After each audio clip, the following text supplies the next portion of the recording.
Check, check, 1, 2. 1, 2. It's a 4 deep crew. Why do we always still do that? Can you see me? Yes, I can see in a shot? Yeah. Yeah, I can see you. So I can't see the two of us. I'm taking up majority of the shot. Oh, don't say that.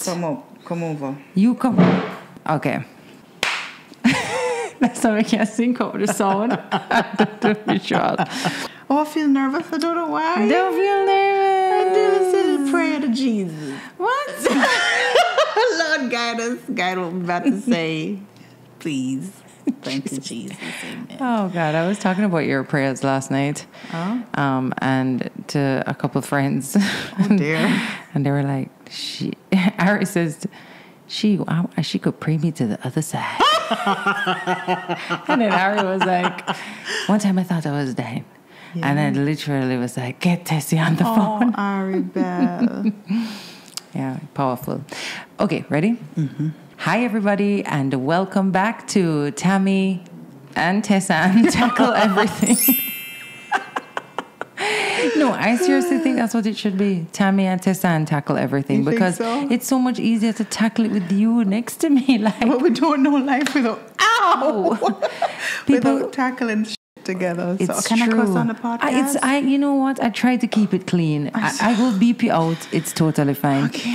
Welcome back to another episode of Tami and Tessanne Tackle Everything. And honestly, I'm just going to get out with this. We have been talking a lot about merging our brands because we both have an online presence. And most recently, we've both been trying our hand at YouTube. However, as with most things, we find it easier to just come together. So we wanted a place for seen and heard, but we wanted a place for testings, but we wanted a place for fake cooking show, for Tami Tackles Everything. And we said, why don't we just bring the space together? We're not worrying about names right now, but for right now, it's Tami and Tessanne Tackle Everything. Everything's. Ever testings. So, you may be seeing me alone sometimes, Tessie alone sometimes. You might see us cooking sometimes, or having these meaningful conversations sometimes, or having a guest on sometimes. Talking to folks. Are you here for it, or are you not? Come on with us. Come on. Well, we going to be here either way. And I'm thinking to pull the audio test, now that I'm trying to record audio properly, and actually put it on the podcast as well. Yeah. So that we have a couple things going at once. So I am currently working on our little office YouTube studio podcast space. I can't wait to see it. So soon we'll have a home, and I won't be bouncing around from the living room and the bedroom. That's my intro. How's it going? How's it going? What are you talking about? I want to see. I haven't seen it. This is the first time you've been back since you've had the baby. Oh my God, yes, it's true. I see her all the time. I forget you haven't seen her. So Tess is back. I'm alive and well, people. Ayla is how old now? She's 6. She was 6 weeks yesterday. Wild. It is wild, and she's starting to do all these cute little things. Like her personality is starting to come out, excited. She's very sweet. She's definitely. I think it's very funny that I've had your baby. Every time Ivy turned 9 months yesterday. And I can't believe she's 9 months. I know, it's sister. wild. Oh, that's like how many months away from a year? 3? Yes. I can't do math. But Tessie's children are 100% their dad. They are. It's so funny. Which I'm well pleased for. Yes. Yes, but it's so funny. And I see Tessie and Zaya all the time. I haven't seen her in Ayla just yet because Ayla is still, a baby. But I see Zaya a lot in your personality. Yes, the spirit. And the spirit, especially who Tessie was as a kid. Yeah. And who I think our podcast listeners or YouTube even viewers get a chance to see a glimpse of you in that way. Yeah.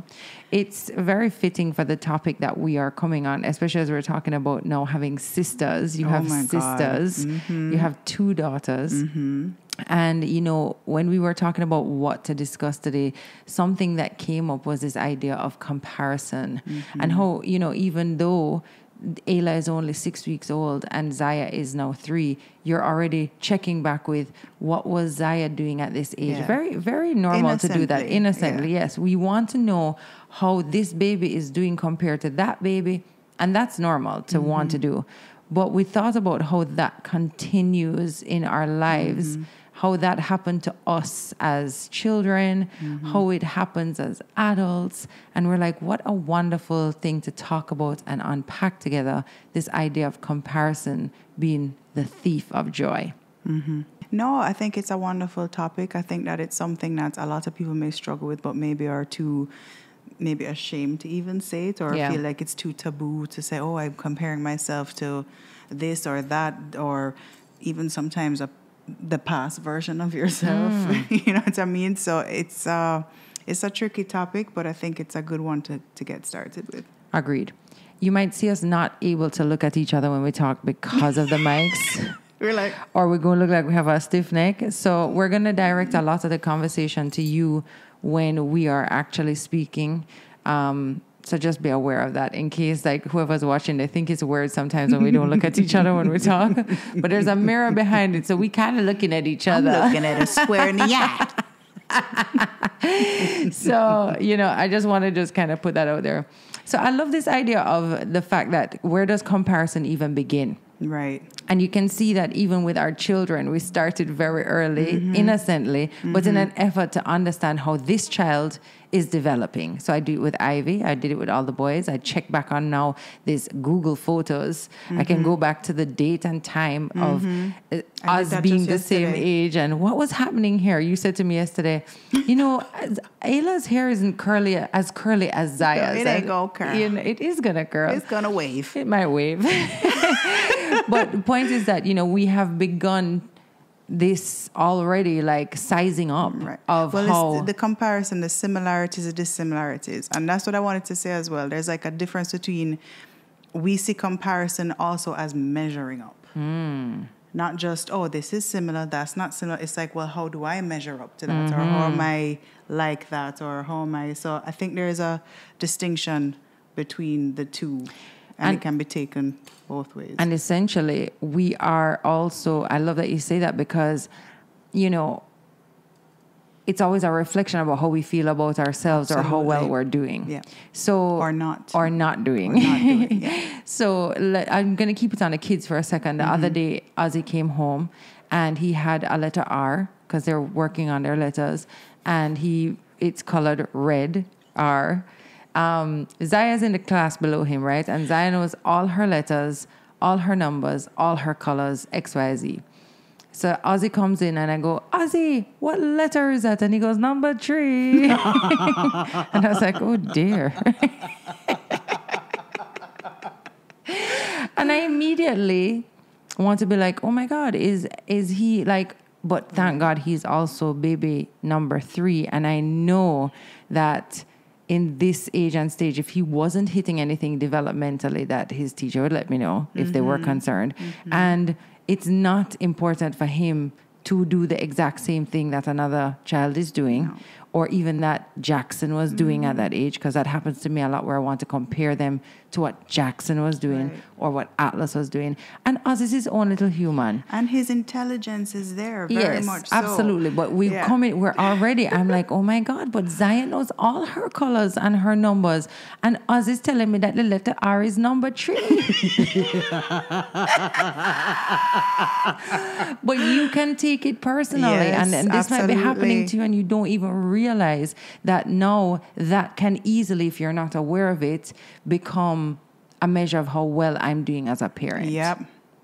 Dangerous. Absolutely. I know I compare myself with you a lot, and that's stemming from childhood. And, you come by it honestly again, because that's what you grew up hearing is, this one is this one and this one is that one. And how are we similar? How are we not? And so even in parenting, like I do lean on you a lot in terms of advice and stuff, but then sometimes I find myself comparing, well, am I doing okay with multiple kids? I mean, Tami makes it look so like it's this and that. Not that you make it, she's very real about it, but I feel like sometimes the way that she approaches it or the way that you handle it is quite different. to the way that I do. And that's how it should be. Absolutely, but just by nature, you think, but I'm not doing it the same. Absolutely. And it causes you to also not sometimes trust yourself. Absolutely. Especially if I feel like, and I know what it is to be a little sister and a big sister, and it can be very easy. Yeah, it can be very easy to be like, well, that's not how you did it. Right. So am I doing it wrong? Right. And also being like, as a big sister, hey, this is the way I do it, but it's not necessarily the way, the end all and the be all of it. Right. But it is a thing that you will probably see with the girls, where they are looking to each other for guidance all the time. But where does it like turn from guidance into like she's doing it better than me, right? Or I'm doing it better than her. The measuring, you know.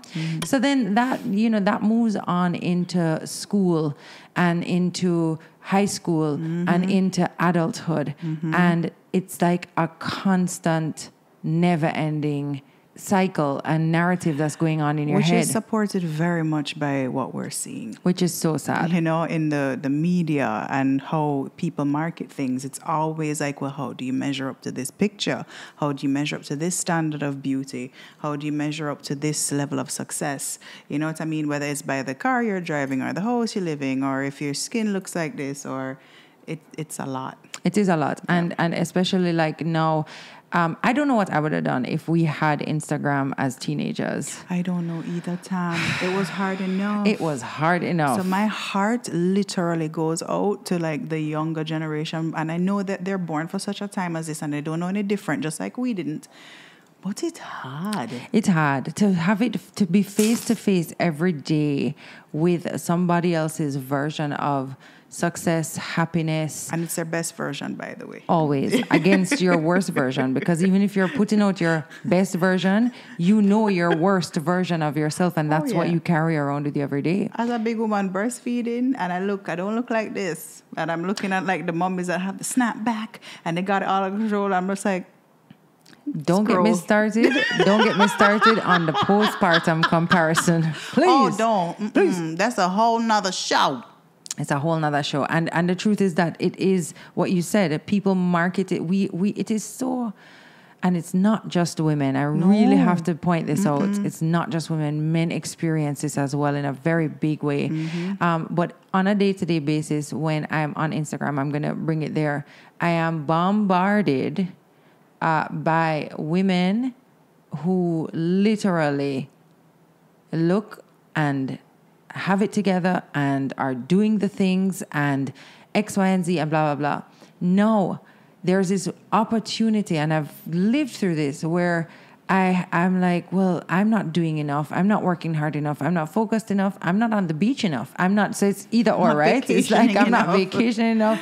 I am losing it on my children. Is my marriage happy enough? Right? Oh, and I'm not slim enough, by the way. Oh, that's ever, always, right? It's never. Yeah. And if you're finally slim enough, you don't have the muscle now. Because now you have to build the muscle, right? Hey, you try build the muscle. And it got me thinking, I remember one day it was that To Be Magnetic thing that I was listening to that said, you can reframe this. And I thought this was such a beautiful reframe for comparison. That when I saw these women who were doing well in their lives, according to Instagram and according to what they were willing to share, because it doesn't mean it's a lie because it's according to Instagram. No. But they were sharing this part of their life, that I could change my quote-unquote envy into expansion and use this person's experience to expand myself and my own with one simple sentence that was like, well, if she can do this, so can I. If she can have this, so can I. And wow, she did it, which is proof that this can happen. No, it's a little harder when you're like, man, we don't have the same circumstances, the same background, the same this, the same that, blah, blah, blah. Not getting into all of those details, but just positioning myself to be in a place of happiness for somebody else.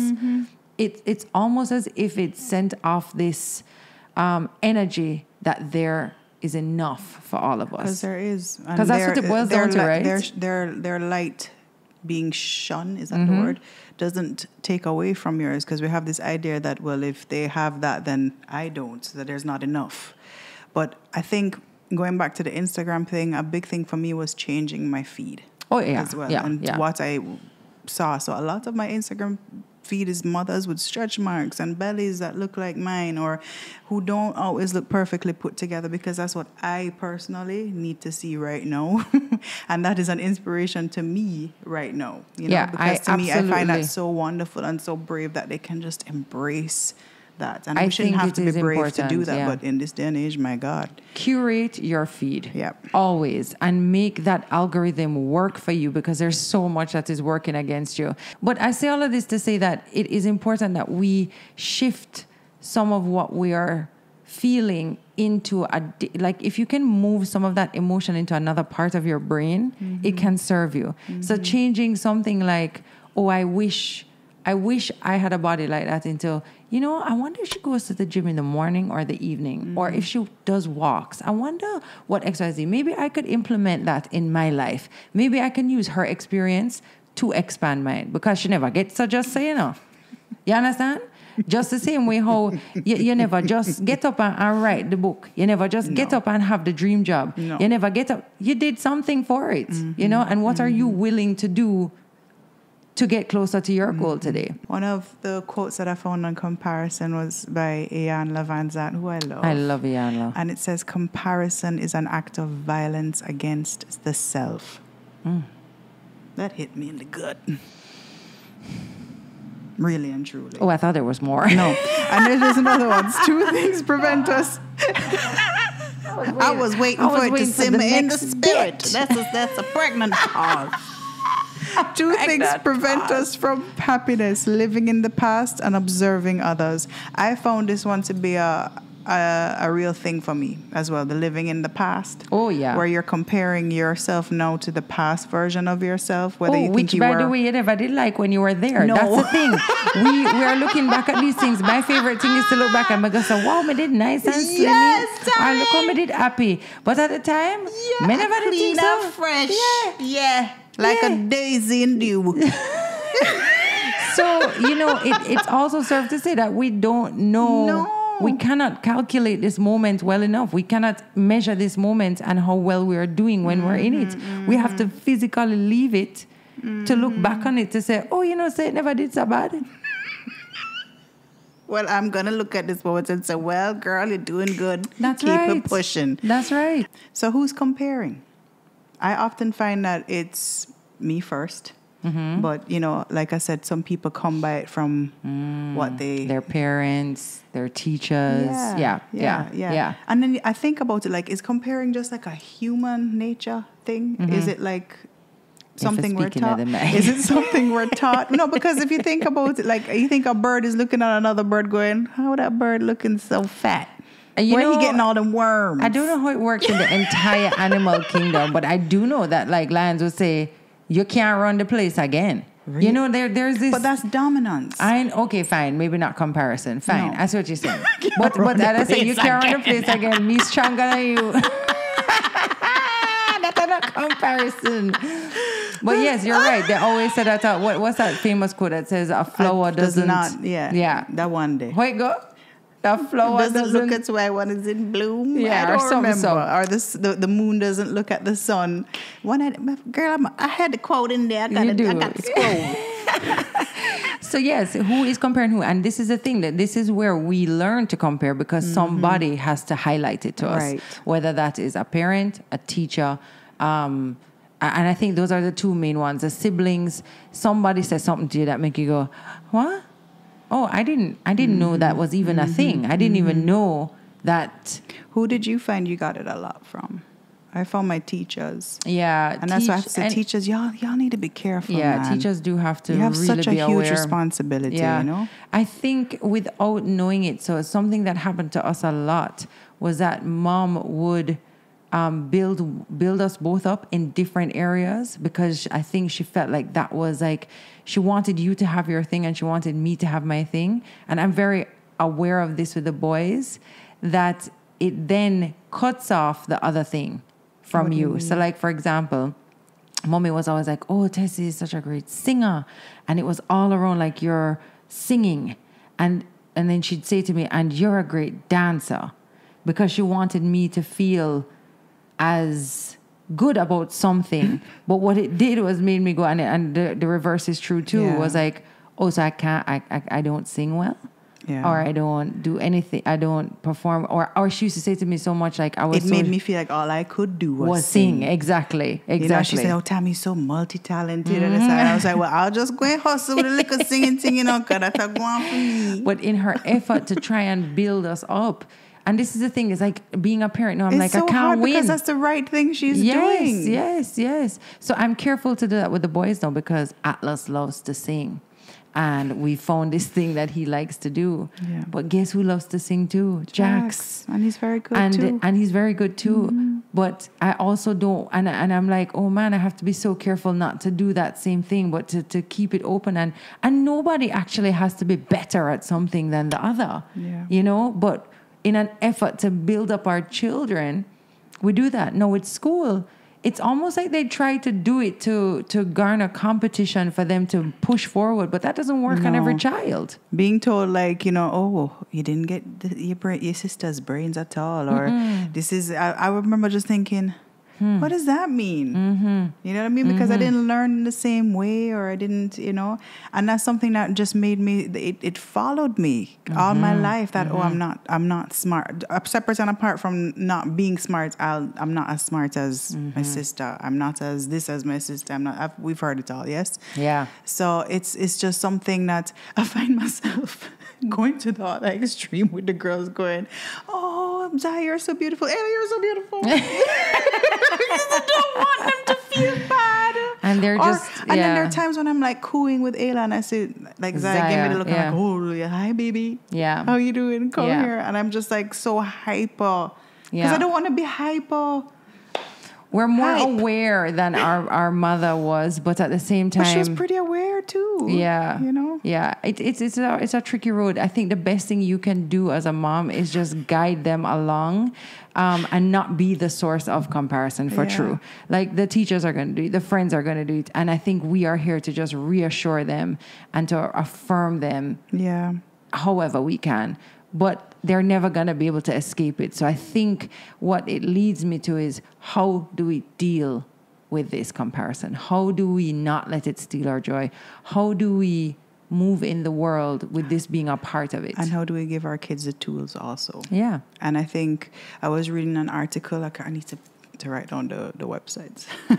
But I was reading this article that was basically saying that, you know, with kids, you teach them to compete against themselves, and you teach them to be as good as their last this, and to, like, you're not competing in a race with anybody else. You're not competing in a class. You're doing this to show yourself that, hey, I can do this really well, and maybe next time on my next test I can do even better, and it's okay if I don't. You know? Same for adults. Can we implement that in our lives too, where the race is against ourselves? Easier said than done when you're in a workplace that is pushing competition and pushing you to compare yourself to somebody else, and sometimes and that's the next thing, right? Because that's actually a good thing. It can too, be, you know. I think depending on the personality you have, it can be a really great thing.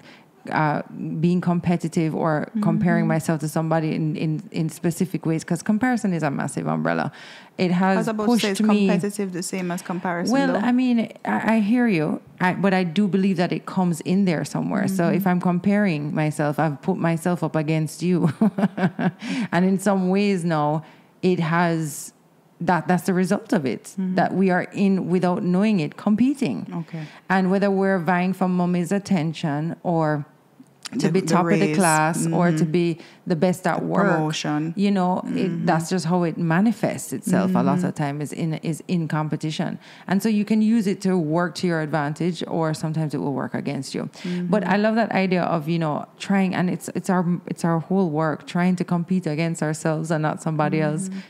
It's tricky to do. It really is, and I don't know how to do it. I don't know how to do it all the time. What are some other things that, some other tools that we could use to help people to not compare themselves so much? We've said things like, hey, first of all, curate your feed, right? Another thing I would say is change that narrative. See how you can turn that into some expansion. How can I be happy for somebody else? Because it just signals that there is enough for all of us. What are some other things? I think I know it sounds really corny, but just to honor where you are. You know, bloom where you're planted. Seriously, like just honor that your timing is your timing, and that there is a space and a place for you. You know what I mean? So there is something that you have to offer to the world that nobody else can offer to you, because you are you.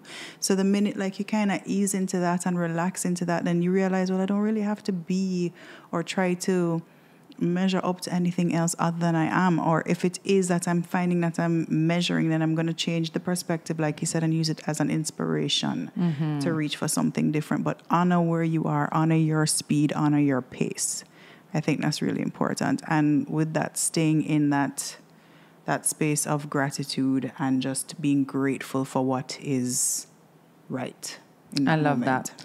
Honoring where you are right now, which is in general a great thing to do, and something that we've had to put in practice, especially since having our babies. That, you know, because again, it's another bombardment of women who snap back, who can breastfeed their babies till they're 3, who didn't have to have a cesarean section, who, you know what I mean? Like the list just keeps going, and it's like, where's there room for me to have my version of my story and that be okay?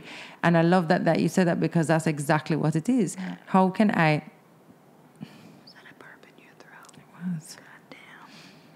How can I truly be where I am and be okay with that? Do I have to be happy about where I am right now? Or how do I just be okay? Can I tell you? Yeah. Postpartum. Yeah.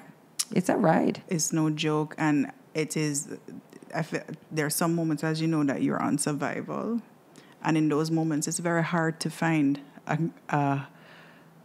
it's very hard to think all these thoughts of honoring where you are and gratitude and bloom where you're planted, because you're not, it's almost like you are not in control of the things that are happening in your head, your heart, your body, you know, and it's a very sobering thing. But one thing that kept trying to bring me back to that space of just being okay about it is that we're all healthy.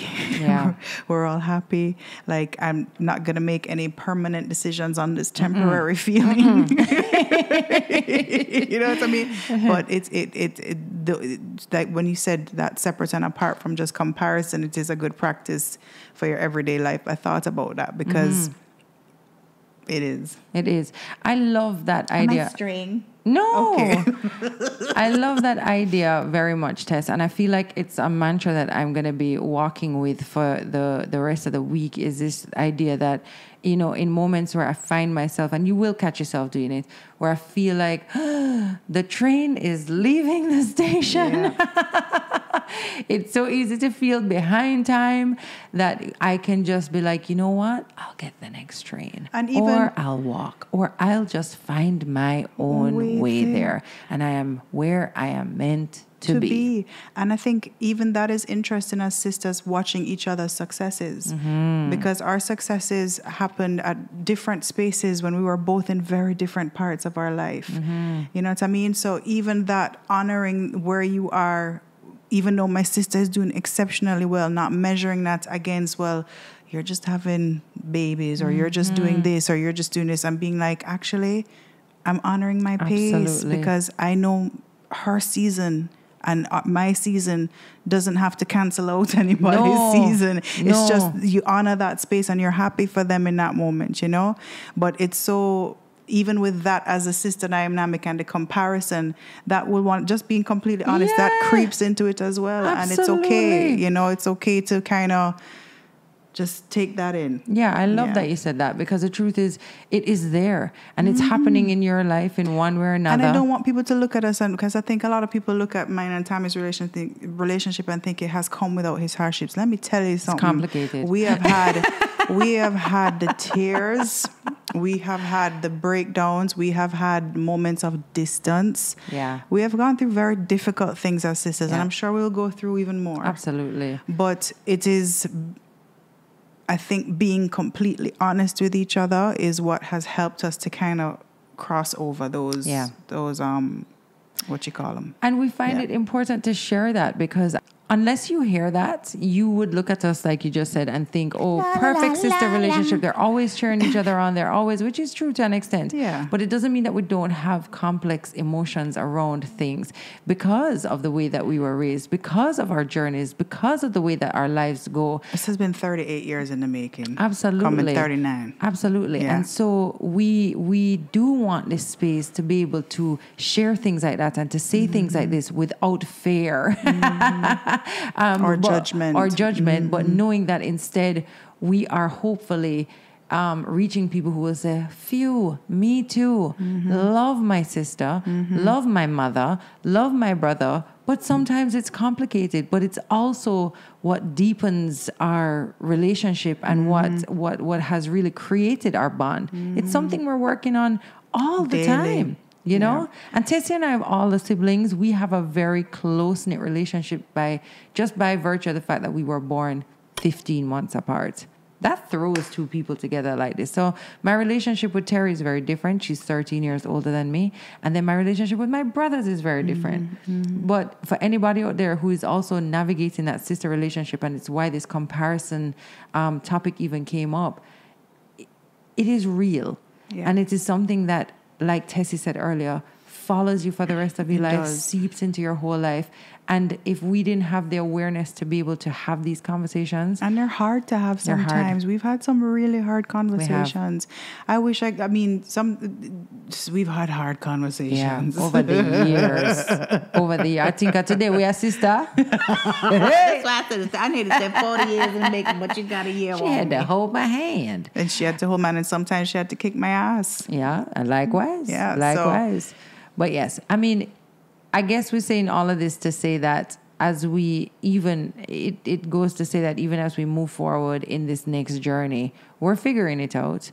But one thing we do know is that we love to work together. We love to have these conversations. We find them just as helpful as hopefully you will. And when we used to do our Seen and Heard, it was some of my favorite times because we got to really talk about things that we're going mean through. To us. Yeah, we're absolutely going through it. And I just want to remind you, if you take anything away from these conversations, is just to really hold yourself in just some grace and not in judgment. Please don't view yourself in judgment, because we're all going through something. And the minute you can drop that judgment and drop that feeling of harshness towards yourself, I think is a moment you can actually take a stock and kind of make change from there. But it doesn't help to be hard on yourself about it on top of everything else. Agreed. Yeah. Agreed. Grace is the order of the day. And even sitting here, like, we can sit in judgment of ourselves and everything we're saying and what will people think. And, you know, we wouldn't even be having this conversation if we let that part of ourselves take over. And it's very, and I'm saying it because it's not easy to sit here and also share our stories and our complexities, all of that stuff. But we do believe that it facilitates healing. We believe that it will create a space for you. Create a conversation. Exactly. For you to have in your life. This is not about me and Tessie chatting. It's about what can you now then look into your life and say, I wonder if, or if I just did this, or maybe I could try this, or thank God they feel the same way. Yes, this is not the woke podcast. Yes, and we by no means is giving no advice. No, we're just not sharing. Professionals. We're sharing. We just sharing. We're sharing. I feel pressed to say this is not advice. We're just sharing. That's my new favorite thing. I feel pressed. I feel pressed to say that we're not professionals. Yeah. I said this in an email the other day. I feel pressed to say. I feel pressed out like that shirt here. All right, anything that we want to finish up with? Yes, there's this quote I really loved. Comparison makes you feel superior or inferior. Ooh. Neither serve a useful purpose. Oh, that is true. Praise him. Come on. Because you now. can use that same comparison to make yourself feel better. Good. Yeah. Yes, Tami, like you you say, never well, know. at least you ever see somebody or do something and you go, so, well, at least me have this. You don't be scrolling and see nobody look too happy.